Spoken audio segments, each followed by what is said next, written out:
Hello students, हम second part लेकर आ गए हैं जो कि मेरे संग की औरतें हैं। मृदुला गर्ग जी ने लिखा है। फर्स्ट भाग मैंने दे दिया है, आप उसको पढ़ लीजिए। पहले आप वहाँ पढ़ के आइए, तब आप सेकंड भाग को समझ पाएंगे, नहीं तो नहीं समझ पाएंगे। तो चलिए स्टार्ट करते हैं हम।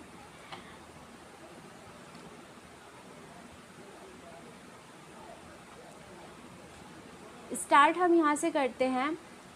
लीक से सीखने अपने पूर्वजों में माँ और नानी ही रही होती तो गनीमत रहती, पर अपनी एक परदादी भी थीं जिन्हें कतार से बाहर चलने का शौक़ था। अब बात यहाँ पर है, लेखिका यह बता रही है कि उनकी नानी और माँ के बारे में तभी चलो ठीक है, पर उनकी जो परदादी हैं लेखिका की, वो तो बिल्कुल रास्ते से अलग ही चलती हैं। अब देखिए वो कैसे रास्ते से अलग चलती हैं।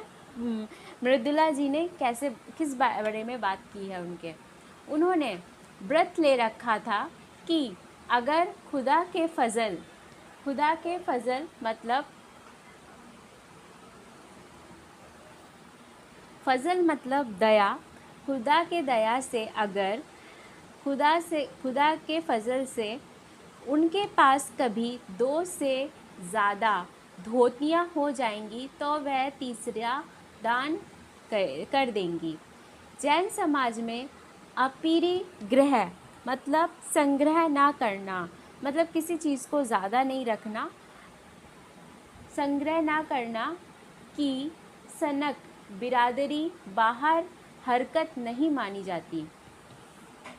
मतलब ये अच्छी बात नहीं मानी जाती कि आपके पास चीज़ें हैं आप नहीं दे रहे हैं, ये बिरादरी के खिलाफ मानी जाती है। इसलिए वहाँ तक तो ठीक था, पर उनका असली जलवा तब देखने को मिला जब मेरी माँ पहली बार गर्भवती हुई। मतलब लेखिका की माँ जब पहली बार गर्भवती हुई तब उनकी परदादी का असली जलवा देखने को मिला। मेरी परदादी ने मंदिर में जाकर मन्नत मांगी कि उनकी पोतहू का पहला बच्चा लड़की हो। पोतहू मतलब पोते की बीबी, पोते की पत्नी। तो वो बता रही हैं कि उन्होंने मंदिर जाकर, परदादी ने मंदिर जाके मन्नत मांगी कि मेरी पोतहू का पहला बच्चा लड़की ही हो। क्यों? उस ज़माने में लोग क्या चाहते थे कि लड़का हो, लड़के से वंश आगे बढ़ेगा, पर उनकी जो परदादी है वो ये चाहती हैं कि मेरे घर पहले लड़की ही हो। यह गैर रिवायती, अब ये गैर रिवायती बात तो होगी ही। रिवायत यही कहती है कि हर कोई लड़का चाहता है, पर उनकी परदादी क्या मांग रही है? लड़की। तो गैर रिवायती मन्नत मांग कर ही उन्हें चैन नहीं पड़ा, मतलब उन्हें फिर भी चैन नहीं पड़ा कि एक तो उन्होंने लड़के की बजाय लड़की मांगी है। उसे भगवान और अपने बीच पोशीदा रखने के बजाय, मतलब भगवान और उनके बीच गुप्त, पोशीदा मतलब गुप्त रखने की बजाय सरेआम उसका ऐलान कर दिया। मतलब सबको बताया कि मैंने यह मन्नत मांगी है कि लड़का हो लड़का ना हो लड़की हो। लोगों के मुंह खुले के खुले रह गए। लोग सब अच्छा क्या बात है भाई, लोग तो सब लड़का मांगते हैं, ये हैं कि लड़की मांग रही हैं। उनके फितूर की कोई वाजिब वजह ढूंढ ना मिली। अब वो ऐसा क्यों भी कर रही हैं उसकी भी कोई वजह नहीं है, बस उनके मन में आया वो वैसा कर रही हैं। यह भी नहीं कहा जा सकता था कि ख़ानदान में पुश्तों से कन्या पैदा नहीं हुई थी। अब ऐसा भी नहीं कह सकते कि चलो बहुत सालों से हमारे घर पैदा नहीं हुई है कन्या। ऐसा तो नहीं कह सकते कि हमारे घर भाई कन्या नहीं है, लड़की नहीं है, इसलिए परदादी की बहुत इच्छा है कि हमारे घर लड़की का जन्म हो। इसलिए माँ जी बेचारी कन्यादान के पुण्य के अभाव को पूरा करने के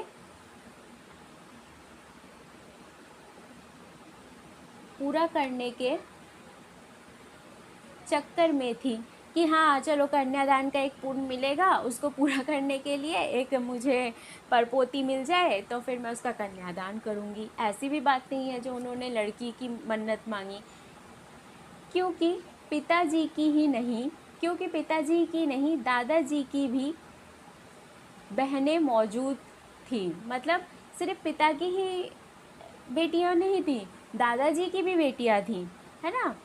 हाँ, पहला बच्चा हर बहू का बेटा होता रहा था। अब यह है कि कोई ज़रूरी नहीं है कि सबकी लड़की ही पहली बच्ची हो, किसी का लड़का भी होता था, पर लड़कियां भी थीं, ऐसा नहीं है कि लड़कियां नहीं थीं। खैर, माँ जी ने अपनी तरफ से कोई सफाई नहीं दी, बद बल्कि बदस्तूर मंदिर जाकर, मतलब बार बार वो मंदिर जाकर मन्नत दोहराती रही। पूरा नुक्कड़ गांव जानता था, पूरा नकुड़ गांव जानता था, जो नकुड़ गांव था उनका, वो सब जानते थे कि वो बार बार मंदिर जाती हैं, उस मन्नत को मांगती हैं कि माँ जी का भगवान के साथ सीधा सीधा तार जुड़ा हुआ है। अब सब यह सोचते थे कि जो परदादी हैं, उनका जो भगवान के साथ रिश्ता है वो सीधा सीधा है। हाँ, मतलब जो बोलती हैं वही हो जाता है, बेतार का तार, जिसका कोई तार नहीं है, कनेक्शन नहीं है, पर फिर भी रिलेशन है। इधर वह तार खींचती, उधर टन से तथास्तु बजता, मतलब यहाँ से वो बोलती और उधर से तथास्तु करके उनका मन्नत पूरा हो जाता। मेरी दादी तो पहली मर्तबा में ही तैयार हो गई थी कि गोद में खेलेगी तो पोती। अब जो लेखिका की दादी थी, पर दादी की बात सुनकर वो पहली बार में ही खुश हो गई और तैयार भी हो गई कि अरे भाई, अब मेरे घर जो पहली पोती, मतलब मेरी जो बच्चा होगा, बहू का पोती ही होगी, मेरे गोद में पोती ही खेलेगी। पर माँ जी के आरजू की किस कदर रंग लाएगी, उसका उन्हें भी गुमान नहीं रहा होगा। अब लड़का होगा कि नहीं, लड़की होगी कि नहीं, कि लड़का होगा, इसको तो माँ जी को भी नहीं पता था और दादी को भी नहीं पता था। अब आगे देखते हैं कि क्या हुआ उनके साथ आगे। अब देखिए, लड़की की गैर वाजिब जुस्तजू सुन, मतलब लड़की की गैर वाजिब, मतलब कोई ज़रूरत नहीं है, फिर भी परदादी जी की मन्नत के कारण भगवान कुछ ऐसी अफरा तफरी में आ गए कि भगवान भी कंफ्यूज होकर इतना जल्दबाजी की कि एक ना दो, पूरी 5 कन्या एक के बाद एक धरती पर उतार दी। पूरी 5 कन्या जो है धरती पर एक के बाद एक हो गई, मतलब लेखिका 5 बहनें थी। भगवान को क्या कहे, माँ जी के सामने तो नामी चोर की भी अफरा तफरी में आ जाते हैं, नामी चोर भी अफरा तफरी में आ जाते हैं। अब माँ जी को क्या ही कहें, अब कैसे वो बताते हैं। माँ जी और नामी चोर, एक किस्सा होश संभालने के बाद मैंने कई बार सुना था। चोर के दीदार की खुशनसीबी भी हाथ आई थी। वो जो चोर था, जिसने चोरी करने जा रहा था, उसको देखा भी है लेखिका ने। जब वो होश संभाली, बड़ी हुई, उसके किस्से के बारे में सुना, फिर उन्होंने उसको देखा भी। हुआ यूँ था कि शादी के सिलसिले में नुक्कड़ की हवेली के तमाम मर्द नकुड़ की, मतलब वहाँ का जो लेखिका गांव है नकुड़, तमाम मर्द बारात में दूसरे गांव गए हुए थे। औरतें सज धज कर रत जगह मतलब होता है रात जागकर कीर्तन करना मना रही थी। नाच गाने और ढोलक की थाप के शोर में नामी चोर कब सेंध मतलब जहाँ चोर घुसकर गड्ढा करके चोर घुसता है, उसे सेंध कहते हैं, लगाकर हवेली में घुसा। किसी को खबर ना हुई, पर चोर था बदकिस्मत। अब चोर जो था बेचारा उस दिन बदकिस्मती लेकर आया था। जिस कमरे में घुसा उसमें माँ जी सोई हुई थी। औरतों के शोर से बचने को वह अपना कमरा छोड़ दूसरे में जा सोई थी। चोर बेचारा तमाम जुगारफियाँ दिमाग में बिटलाकर उतरा था। उसे क्या पता था कि इतनी बड़ी बूढ़ी पुरखीन जगह बदल लेगी। खैर, बुढ़ापे की नींद ठहरी चोर के दबे पाँव की आहट से ही खुल गई। अब दादी जी तो एजेड इंसान थी, उनकी हल्की नींद होती थी, तो चोर के आने से ही उनका हल्का हल्का जो पाँव फेंक रहा था उसी से उनकी नींद खुल गई। अब दादी बोलने लगी, परदादी बोलने लगी, कौन? माँ जी मैं, इत्मीनान से पूछा। परदादी ने इत्मीनान से पूछा, कौन? जी मैं। चोर ने युगों से चला आ रहा बोला, चोर भी, जी मैं, ताकि समझे कि हाँ घर का ही कोई इंसान है। पारंपरिक असंगत जवाब दिया। पानी पिला? माँ जी ने कहा। जी मैं? चोर झिझक कर रह गया। अब चोर का तो ये क्वेश्चन एक्सपेक्ट नहीं कर रहा था ना। उसने बोला, माँ जी ने क्या बोला? पानी पिला। चोर झिझक गया, मैं पानी पिलाऊं? जी मैं। तब तक माँ जी बिस्तर में के बराबर में टटोल कर देख चुकी थी, लोटा खाली था। ऐसा कर उन्होंने कहा, यह लोटा ले और कुएं से पानी भर ला, पर देख कपड़ा कसकर बांधे रखियो और तरीके से छानियो। चोर घबरा गया। अंधेरे में इन्होंने कैसे जाना कि उसके मुंह पर कपड़ा बंधा है और कमर में भांग। भगवान से उनका तार जुड़ा होने की खबर उसे थी, पर बुढ़िया भांग भी छानती होगी, एकदम यकीन ना हुआ। मतलब चोर ने कमर में एक भांग की पुट्टी ले रखी थी, उसको सुंघा देगा, बेहोश करके वो चोरी कर लेगा। पर बोल रहा है कि शायद बुढ़िया खुद भी भांग ही कुछ करती होगी शायद। इसी से कुछ हैरान परेशान हो उठा। जल्दी कर भाई। तभी माँ जी ने कहा, बड़ी प्यास लगी है, पर मैं तो चोर हूँ। मारे घबराहट और धर्म संकट के चोर सच कह गया। अब जो चोर जो है वो घबरा गया और धर्म संकट की वजह से चोरी बोलने लगा, माँ जी मैं तो चोर हूँ। तो माँ जी का आगे क्या जवाब था सुनिए। हुआ करे, माँ जी ने कहा, प्यासे को पानी तो पिला, पर देख मेरा धर्म ना बिगाड़ियो। लोटे के मुंह से कपड़ा हटाइयो, हाथ रगड़ कर धो लीजियो और पानी कपड़े से छान कर भरियो। आप चोर के हाथ का पानी पी लोगी? कहा ना, रगड़ कर धो लीजियो। सब नाच गाने में लगे हैं। तेरे और भगवान के सिवा कौन धरा है? मतलब कौन यहाँ है जो पिलाएगा? धरा मतलब यहाँ। भगवान वहीं कहीं उसके बराबर में धरे हैं। सुनकर चोर कुछ ऐसा अकबकाया। अकबकाया मतलब होता है घबराया। भगवान उसके निकट ही खड़े हैं, ये सुनकर चोर घबरा गया कि लोटा उठाकर चल दिया। पूरी एहतियत मतलब पूरे मन के साथ पानी भरकर लौटा तो पहरेदार ने धर दबोचा। अब जब वो लौटा पूरे मन के साथ पानी भर के, तब पहरेदार जो था उसने उसको पकड़ लिया। कुएं पर देख लिया गया था, मतलब पहरेदार ने उसको कुएं पर ही देख लिया था, वो जब पानी भरने गया था। तब माँ जी ने लोटे का आधा पानी खुद पीकर बाकी चोर को पिला दिया और कहा, एक लोटे से पानी पीकर हम माँ बेटे हुए। अब बेटा चाहे तो तू चोरी कर, चाहे खेती। बताओ, अब तो उसको कन्फ्यूजन में डाल दिया। किसने? माँ जी ने कहा, बेटा अब तो चाहे चोरी कर या फिर खेती कर, हम दोनों माँ बेटे हो गए। बेटा बेचारा किस लायक रह गया था। अब चोर जो है किस लायक रह गया था, किस लायक रह गया होगा? सो रोमांचक धंधा छोड़ खेती से लगा। अब जो इंटरटेनमेंट का धंधा था उसका, चोरी करने का, उसको छोड़कर वो खेती में लग गया। सालों साल लगा रहा। जब मैंने उसे देखा तो बड़ा भला मानुस बूढ़ा लगा मुझे, डरा डरा हैरान सा। मतलब जब लेखिका बड़ी हुई तब उन्होंने उसको देखा तो जाहिर सी बात है वो तो बूढ़े हो चुके होंगे, बहुत अच्छे लग रहे थे, भला मानुस मतलब अच्छे इंसान लग रहे थे, डरे डरे से थे, कुछ हैरान से थे। अब खानदानी विरासत कहिए या जीवाणुओं का प्रकोप, उन दो सन की बुढ़ियों के बीच में अच्छी फंसी। अब मतलब अब चाहिए कहिए कि हाँ जीवाणु के चक्करों में या फिर दो बुढ़ियों के चक्कर में। अच्छी फंस गई लेखिका।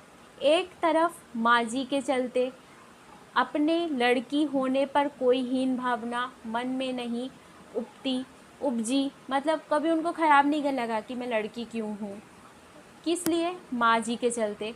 दूसरी तरफ नानी के चलते देश की आज़ादी को लेकर नाहक रोमानी ही रही।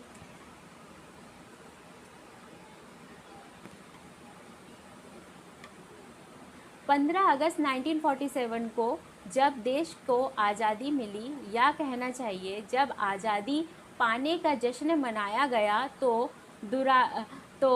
दुर्योग से मैं बीमार थी। मतलब जब देश आज़ाद हुआ तब लेखिका बीमार थी। उन दिनों टाइफाइड खासा जानलेवा रोग माने जाता था। इसलिए मैंने तमाम रोने धोने के बावजूद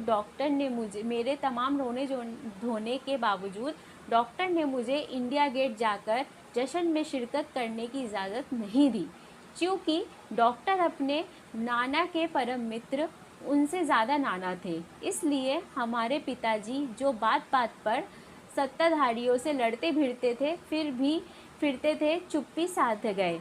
मतलब जब जश्न मन रहा था तो लेखिका के बार बार रोने धोने पर भी उनको डॉक्टर ने जाने की इजाज़त नहीं दी, क्योंकि जो डॉक्टर थे वो नाना के मित्र थे। नाना के मित्र नाना से भी ज़्यादा नाना थे। इसलिए उनके जो पिताजी थे, जो सत्ताधारी से लड़ते फिरते रहते थे, अपने ससुर के मित्र होने के कारण उन्होंने उनके कुछ नहीं कहा, चुप रहे वो। अब लेखिका क्या कर रही है, मैं बदस्तूर होती कलपती रही, मतलब मैं रोती, फूट कर रोती रही। क्या कोई बच्चा इकलौती गुड़िया के टूट जाने पर रोया होगा? मेरी उम्र तब 9 वर्ष की थी। जब देश आज़ाद हुआ था तब लेखिका की उम्र कितनी थी? 9 वर्ष की थी। इतनी छोटी नहीं कि गुड़िया से बहलती, और इतनी बड़ी नहीं कि डॉक्टरी तर्क समझती। तंग आकर पिताजी ने मुझे ब्रदर्स कारामजोव उपन्यास पकड़ा दिया। किताबें पढ़ने का मुझे मतलब बहुत शौक़ था। मासिक रोग था उनको, मतलब बहुत शौक़ था। जब कुछ देर बाद मैंने देखा कि पिताजी को छोड़कर घर के बाकी सब प्राणी पलायन कर चुके थे और पिताजी दूसरे कमरे में बैठे अपनी किताबें पढ़ रहे थे, तो रोना धोना छोड़कर मैंने भी किताब खोल ली।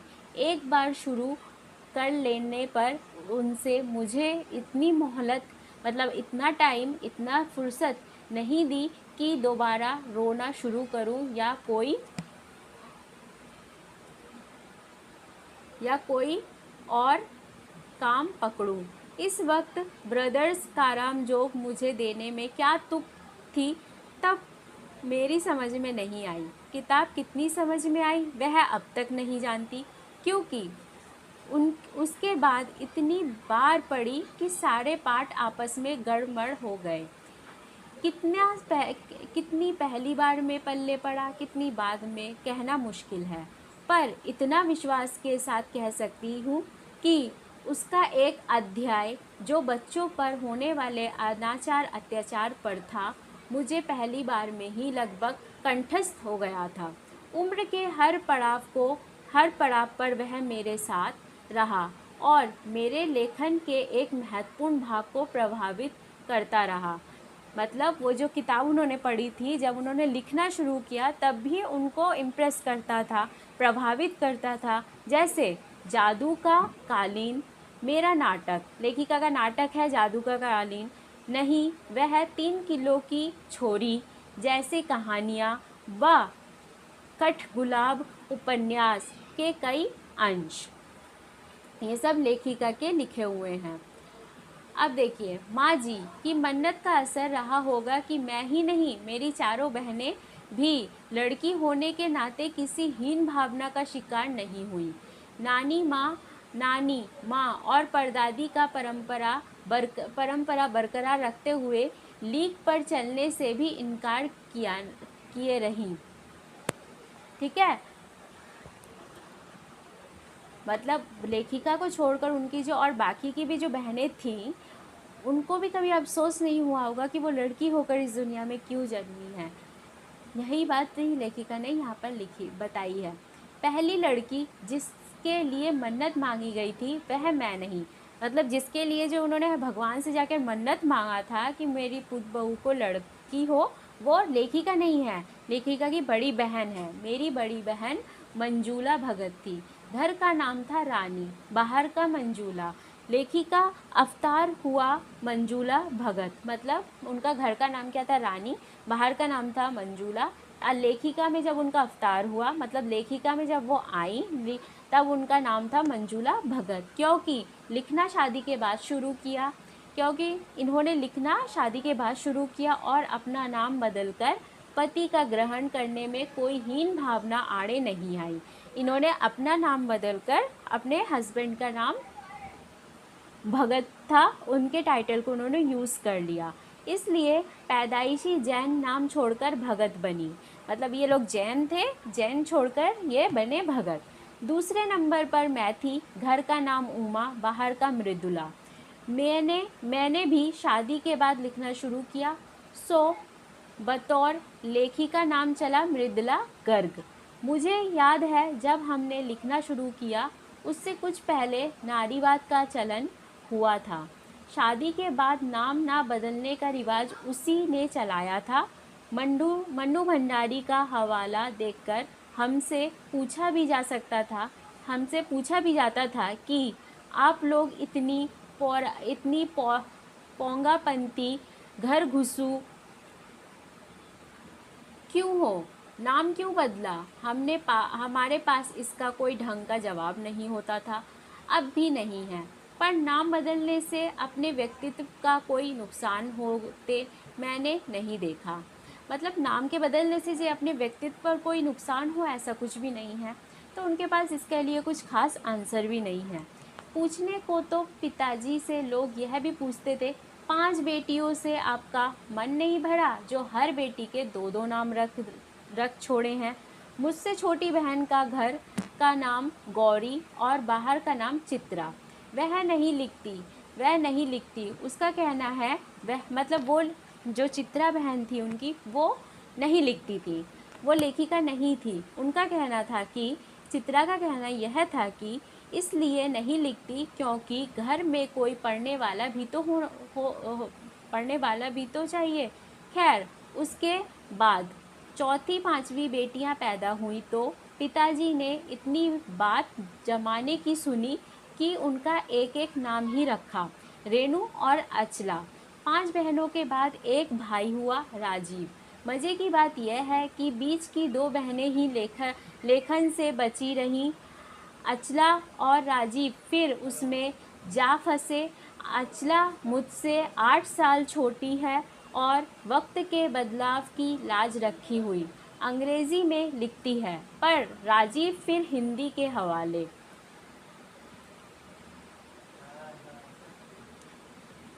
हम चार लिखते हैं तो तमाम ख़ानदान हमें पढ़ते हैं। मेरे ससुराल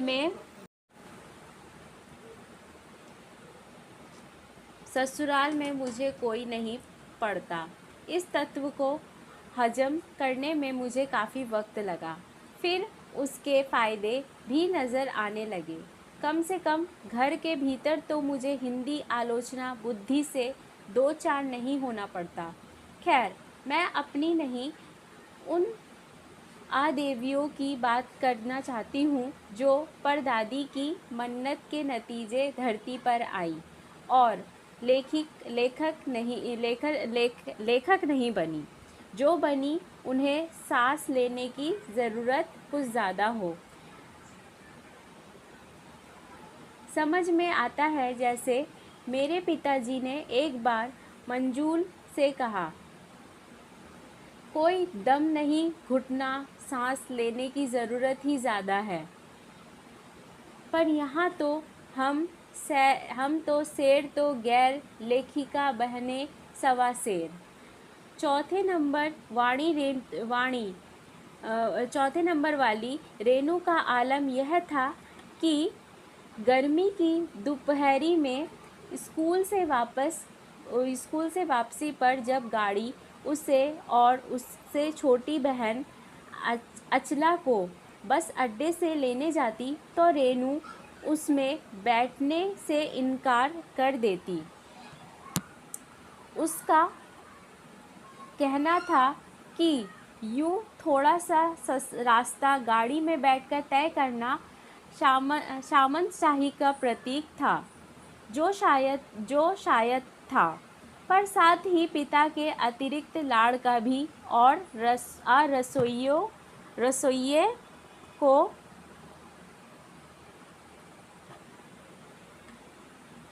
खाना खिलाकर जल्दी फारिग मतलब जल्दी छोड़ देने की फुर्सत करने की लाचारी का भी। माँ तो सब चीज़ों से उदासीन रहती थी। मतलब ये जो सब होता था, माँ उससे अपनी उदासी भरी रहती थी, उनको कुछ नहीं पता होता था, कुछ नहीं जानती थी। पर पिता काफ़ी कुड़ते भूनते, पर पिताजी थे वो काफ़ी कुड़ते थे, भूनते थे। जब देखते कि आज अचला गाड़ी में बैठी चली आ रही है और रेनू पीछे पीछे पसीने में तरबतर खरमा खरमा मतलब होता है धीरे धीरे। बचपन में एक बार चुनौती दिए जाने पर उसे जनरल थिमैया को पत्र लिखकर उसका चित्र मंगवा लिया था, जो एक मोटरसाइकिल सवार जवान आकर उसके हाथ में दे गया था। पड़ोस में उसका रुतबा काफ़ी बढ़ गया था। गाड़ी में बैठने के साथ उसे इम्तिहान देने से भी परहेज था। स्कूल तो जैसे तैसे पास कर लिया, पर जब बीए का इम्तिहान देने की बारी आई तो वह अड़ गई। पहले मुझे समझाओ कि बीए करना क्यों ज़रूरी है, तब मैं इम्तिहान दूंगी। अगर मुझे यकीन आ गया कि हाँ कोई फ़ायदा है, वरना नहीं। हमने तरह तरह के तर्क दिए। माँ ने कहा, पिताजी से पूछो।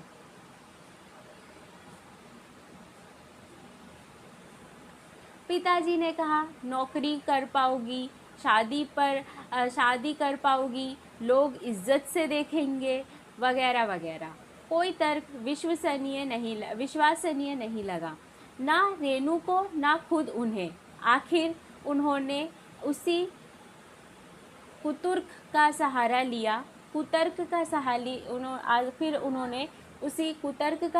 लिया जो युगों से माँ बाप के काम आता रहा। कहा, बीए करो, क्योंकि मैं कह रहा हूँ करो। रेनू ने बीए कर तो लिया, पर सिर्फ पिता की खुशी के लिए, यानी पास होने लायक नंबर लाकर। सच बोलने में वह माँ से भी 2 कदम आगे है।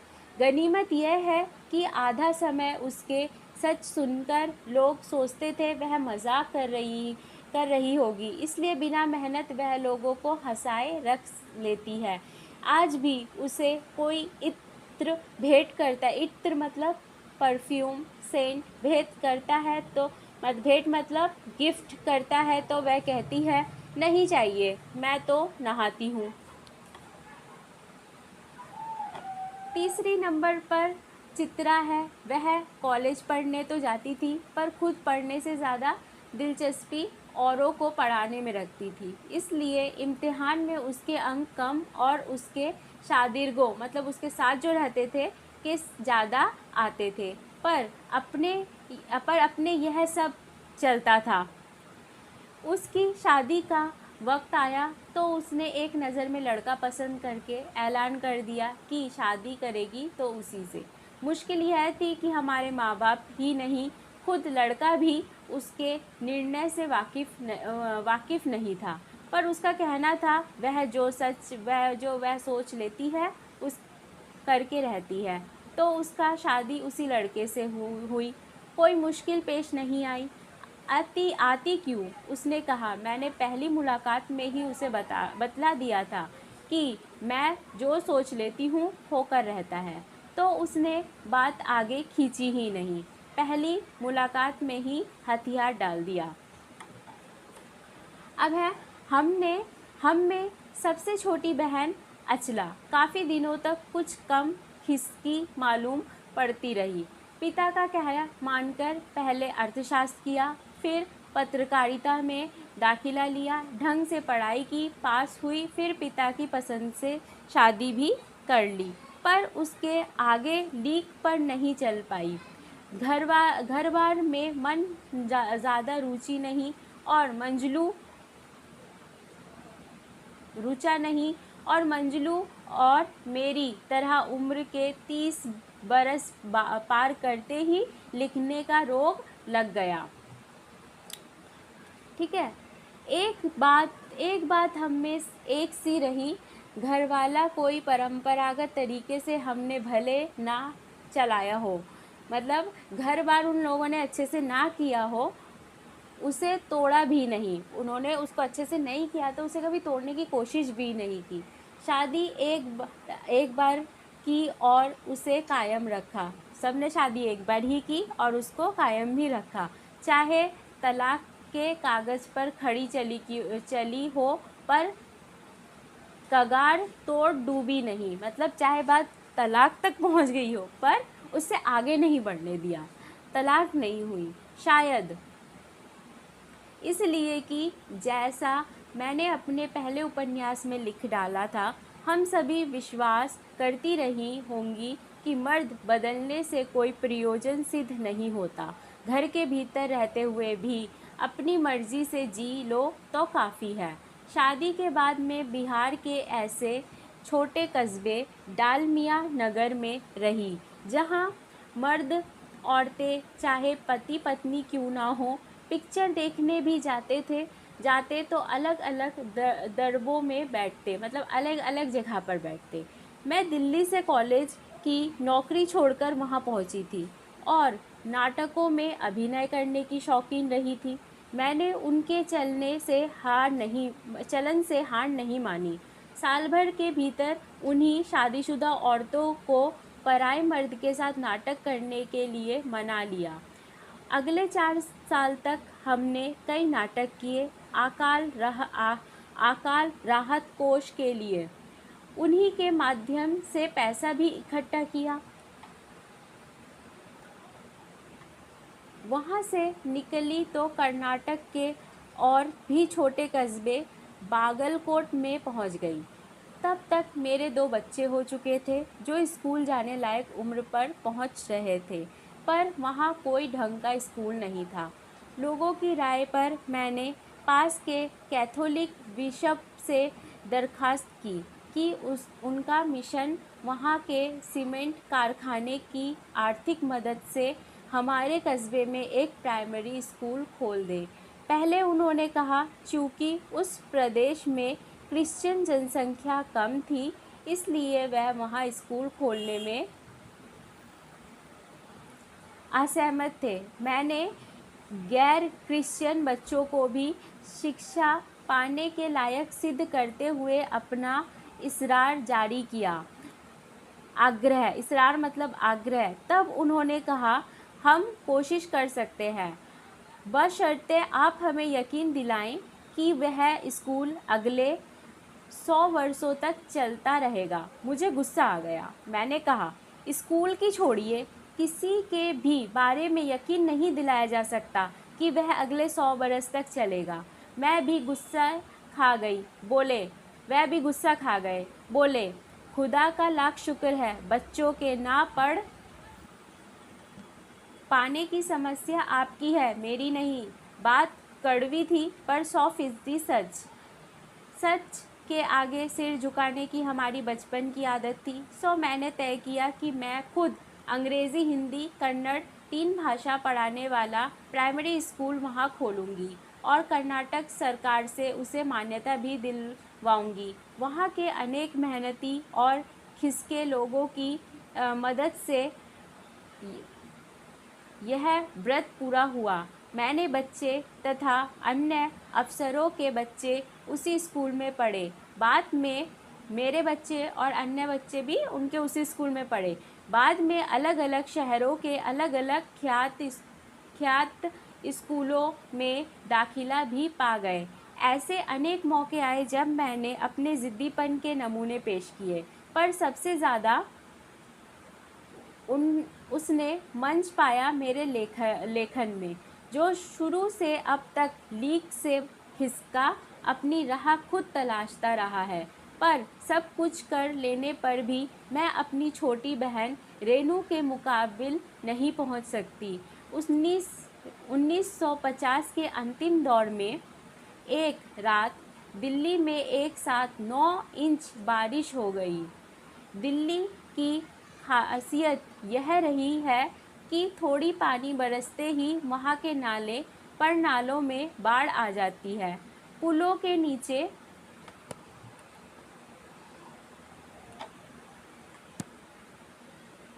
पानी भर जाता है और तमाम यातायात ठप हो जाते हैं।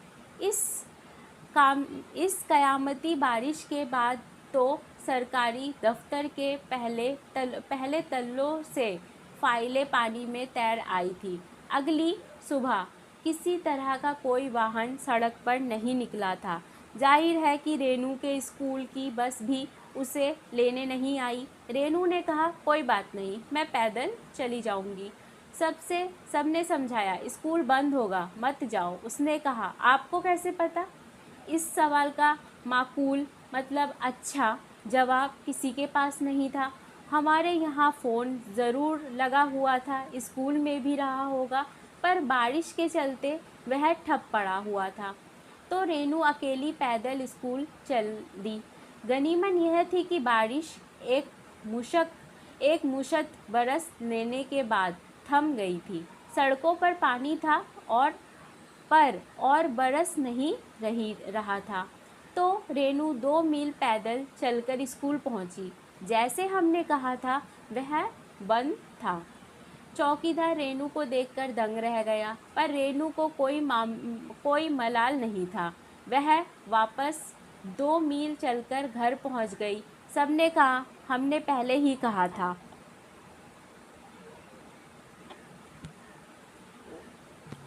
उसने कहा, स्कूल बंद था तो मैं वापस आ गई, इसमें आपका कहना कहाँ से आ गया?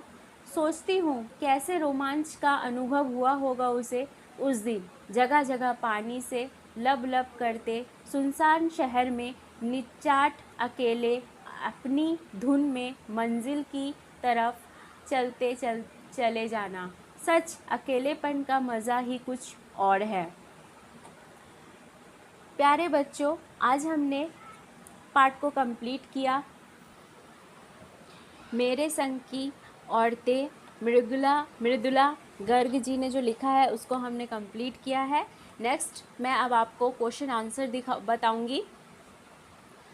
अब तक देखने के लिए धन्यवाद। अच्छा लगे तो बताइएगा, लाइक कीजिएगा, और अगर कुछ क्वेश्चन हो, कुछ पूछना हो तो ज़रूर कमेंट कीजिएगा।